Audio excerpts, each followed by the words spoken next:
নমস্কার, সকল দর্শকদেরকে আমার এই চ্যানেলে স্বাগত জানাচ্ছি। এই চ্যানেলের মুখ্য উদ্দেশ্য হলো দর্শকদেরকে হোমিওপ্যাথি চিকিৎসা পদ্ধতি সম্পর্কে ধারণা দেওয়া, যাহা রোগ নিরাময়ের ক্ষেত্রে বর্তমান সময়ে বিশ্বজুড়ে ব্যাপকভাবে ব্যবহার হচ্ছে। প্রথমেই আমি দর্শকদেরকে জানাতে চাইছি যে হোমিওপ্যাথি কোনো রোগের চিকিৎসা করে না, বরং একটি রোগীর চিকিৎসা করে। একটি সুনির্বাচিত পটেন্টাইজড হোমিও ঔষধ যা একজন রোগীর ক্ষেত্রে প্রয়োগ করা যেতে পারে এবং সেই রোগীকে সুস্থ করে তুলতে পারে। সেই নির্দিষ্ট হোমিও ঔষধটি আবার একই রোগে আক্রান্ত অন্য রোগীর ক্ষেত্রে প্রয়োগ নাও হতে পারে। এখন কোন হোমিও ঔষধটি কোন রোগীর জন্য সর্বোত্তম হবে, তাহা একটি নির্দিষ্ট হোমিও ঔষধের পরিপ্রেক্ষিতে একটি রোগীর বিভিন্ন লক্ষণসমূহ এবং রোগের বিভিন্ন দিক যাচাই করে পাওয়া সামগ্রিক লক্ষণ অর্থাৎ টোটালিটি অফ সিমটমসের উপর ভিত্তি করে একটি নির্দিষ্ট হোমিও ঔষধটিকে নির্বাচন করতে হবে। ভিডিওটির মাধ্যমে আমি দর্শকদেরকে অনুরোধ করছি যে আপনারা যেন ভিডিওটি স্কিপ না করে সম্পূর্ণ ভিডিওটি দেখেন, কারণ এই অল্প সময়ের ভিডিওটিতে একটি রোগ এবং রোগীর বিশেষ কিছু লক্ষণের উপর ভিত্তি করে সেই নির্দিষ্ট রোগের ক্ষেত্রে ব্যবহৃত হওয়া প্রসিদ্ধ কিছু ঔষধসমূহের বিষয়ে ধারণা দেওয়ার চেষ্টা করা হবে।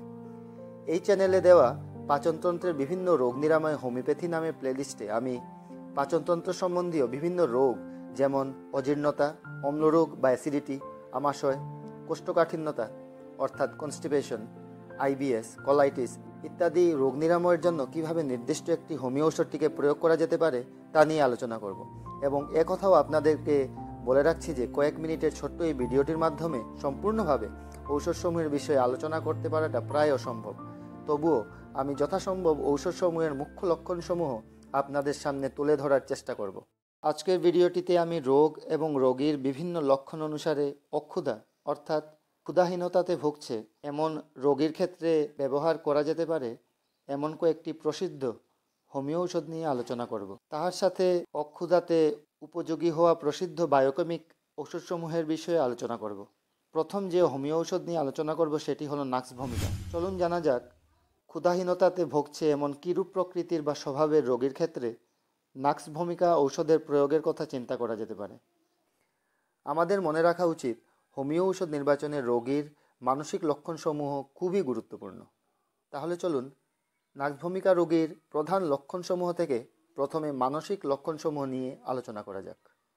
নাক্স ভমিকায়ের রোগী হবে খুব খিটখিটে স্বভাবের, শব্দ, গন্ধ, আলো ইত্যাদি সহ্য করতে পারে না, স্পর্শকাতর অর্থাৎ কে স্পর্শ করুক তা চায় না, সময় খুব ধীরে ধীরে বয়ে যাচ্ছে এমন মনে করে, সামান্য অসুস্থতা তাকে ব্যাপকভাবে প্রভাবিত করে, অন্যদেরকে তিরস্কার করার প্রবণতা, অন্যের দোষ অনুসন্ধানের প্রবণতা, জিদ, ঈর্ষা নাক্স ভমিকা রোগীর মধ্যে দেখতে পাওয়া যায়।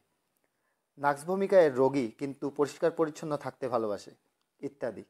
অন্যান্য শারীরিক ও রোগের লক্ষণসমূহ যা নাক্স ভমিকা রোগীর মধ্যে দেখতে পাওয়া যায়, যেমন পেটের যন্ত্রণায় রোগী মনে করে একটু নিদ্রা হলে, একটু বমি করলে বা একটু মলত্যাগ করলে সে উপশম বোধ করবে, মাদকদ্রব্য সেবন বা গুরুপাক দ্রব্যভোজনের জন্য অসুস্থ হয়ে পড়লে, বুকের মধ্যে বা গলার মধ্যে অত্যন্ত জ্বালা, পেটের মধ্যে চাপবোধ বা ব্যথাবোধ, মলত্যাগের ব্যর্থ প্রয়াস এবং মলত্যাগের পর উপশম বোধ, সকল যন্ত্রণার সহিত কোষ্ঠবদ্ধতা দেখা যায়, শীতকাতরতা এবং কটি ব্যথা রোগীর নিত্য সহচর, নাক্স ভমিকা রোগীর স্নায়বিক দুর্বলতাও থাকে, অসুস্থ হয়ে পড়লে অনিদ্রায় কষ্ট পায় ইত্যাদি।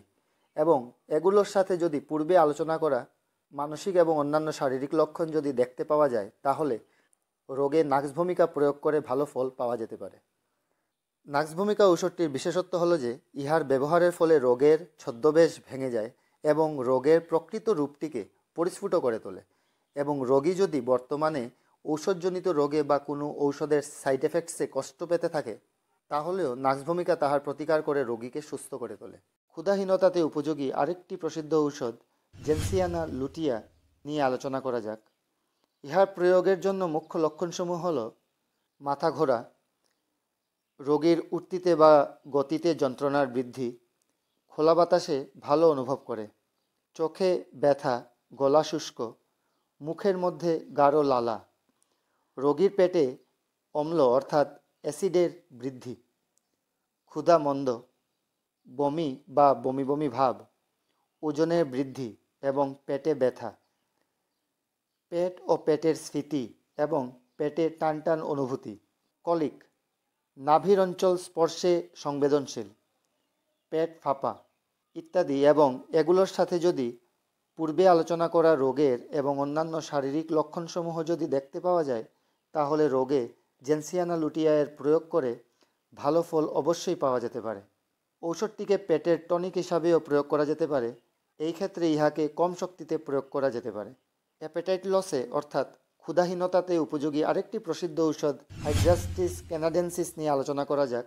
চলুন জানা যাক ক্ষুধাহীনতাতে ভুগছে এমন কিরূপ প্রকৃতির বা স্বভাবের রোগীর ক্ষেত্রে হাইড্রাস্টিস ঔষধের প্রয়োগের কথা চিন্তা করা যেতে পারে।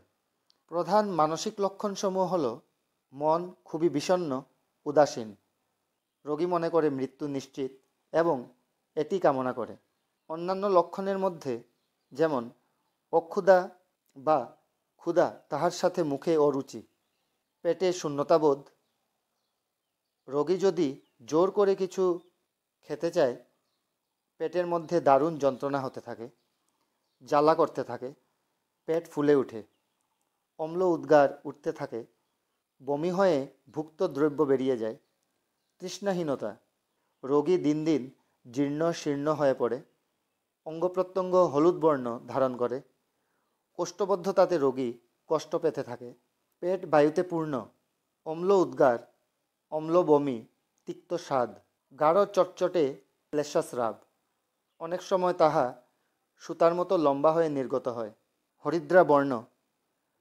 সকল শ্লেষাস্রাব কখনো কখনো শ্বেতবর্ণের হয়, কিন্তু হলুদ বর্ণের স্রাবই ইহার বৈশিষ্ট্য। জিহ্বাতে পুরো প্রলেপ, সকল যন্ত্রণা, রাত্রে বৃদ্ধি, স্পর্শকাতরতা ইত্যাদি। এবং এগুলোর সাথে যদি পূর্বে আলোচনা করা মানসিক এবং অন্যান্য শারীরিক লক্ষণসমূহ যদি দেখতে পাওয়া যায়, তাহলে রোগে হাইড্রাস্টিসের প্রয়োগ করে ভালো ফল অবশ্যই পাওয়া যেতে পারে। ক্ষুধাহীনতা অর্থাৎ অ্যাপেটাইট লসে প্রয়োগ করা যেতে পারে এরূপ আরেকটি প্রসিদ্ধ ঔষধ অ্যান্টিমোনিয়াম ক্রুডাম নিয়ে আলোচনা করা যাক। ইহার প্রধান মানসিক লক্ষণসমূহ হল উদাসীনতা ও বিষণ্ণতা। অ্যান্টিমক্রুড রোগীর মধ্যে ক্রন্দনশীলতাও দেখতে পাওয়া যায়, রোগীর মধ্যে বিরক্তিভাবও দেখতে পাওয়া যায়। অ্যান্টিমক্রুড রোগী অল্পেতেই ক্রোধান্বিত হয়ে পড়ে। অন্যান্য লক্ষণের মধ্যে যেমন আহারে অরুচি এবং আহারের পর বমি, স্থূল দেহ, অ্যান্টিমক্রুডের রোগীর জিহ্বার উপর সাদা প্রলেপ দেখতে পাওয়া যায়। অম্ল অথবা টক খেলেই রোগীর দেহে সকল যন্ত্রণার বৃদ্ধি হয়, রোগীর স্নান সহ্য হয় না, গরম ঘরে থাকতে পারে না, রৌদ্র ও আগুনের উত্তাপ সহ্য হয় না, বেদনাযুক্ত স্থানে উত্তাপ প্রয়োগে উপশম বোধ করে। তৃষ্ণাহীনতা, রোগীর দেহের যন্ত্রণা বা কোনো ব্যথা এবং ঘাম একই সময়ে প্রকাশ পায় ইত্যাদি।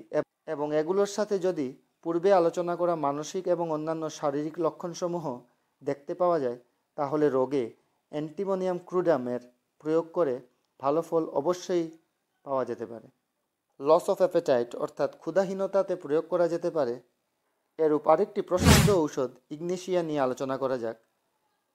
ইহার মুখ্য মানসিক লক্ষণসমূহের মধ্যে প্রধান যেগুলো হলো রোগী সান্ত্বনা বা সহানুভূতিতে ক্রোধ ও বিরক্তি প্রকাশ করে, রোগীর মধ্যে মানসিক পরিবর্তনশীলতাও দেখতে পাওয়া যায়, অতি অল্পে হাসি ও কান্না, অবরুদ্ধ মনোভাবজনিত অসুস্থতায় রোগী প্রাণের ব্যথা প্রাণে চেপেই মনমরা হয়ে থাকে এবং অসুস্থ হয়ে পড়ে। এরূপ অবস্থায় ইগনেশিয়া রোগী রাগান্বিত হয়েছে কিনা বা তাহার মনের ব্যথা অন্যদেরকে বুঝতে দেয় না।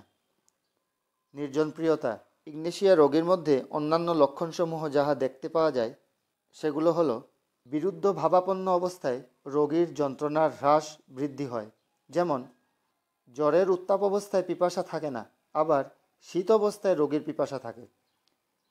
আরেকটি বিপরীত অবস্থার উদাহরণ যেমন রোগীর মাথার যন্ত্রণায় মুক্ত বাতাস পছন্দ না করে উত্তাপ প্রয়োগে উপশম লাভ করে, রোগীর ভ্রমণে বা খোলা হাওয়ায় বমনেচ্ছা হয়, আবার আহারে উপশম লাভ করে। ইগনেশিয়া রোগী শুধু দীর্ঘ নিঃশ্বাস ফেলে, ইগনেশিয়া রোগী অত্যন্ত শীতকাতর। ইগনেশিয়া রোগী অনিদ্রায় ভোগে। ইগনেশিয়ার রোগগুলি নির্দিষ্ট সময় দেখা দেয়। মুখে টক স্বাদ, রোগীর সহজেই গালের ভেতরে কামড় পড়ে, মুখ লালায় পূর্ণ, দাঁত ব্যথা, কফি, পান এবং ধূমপানের পরে যন্ত্রণার বৃদ্ধি, পেট ফাঁপা, হিক্কাতে পেটে ব্যথা, সাধারণ খাদ্যের প্রতি বিরূপ, পেটের যন্ত্রণায় গভীর শ্বাস নিলে উপশম, পেটে অন্ত্রে গর্জন, উপরের পেটে দুর্বল অনুভূতি, খিঁচুনি ব্যথা, মলদ্বারে চুলকানো, মলের পরে মলদ্বারের বেদনাদায়ক সংকোচন, রক্তক্ষরণ এবং ব্যথা, আতঙ্ক থেকে ডায়রিয়া, গলায় পিণ্ডের অনুভূতি, রোগীর খাদ্য গিলে ফেলা কঠিন মনে হয়, শ্বাসরোধ হওয়ার প্রবণতা, গলা ব্যথা, টনসিল স্ফীত বা ফোলা, ফলিকুলার টনসিলাইটিস ইত্যাদি।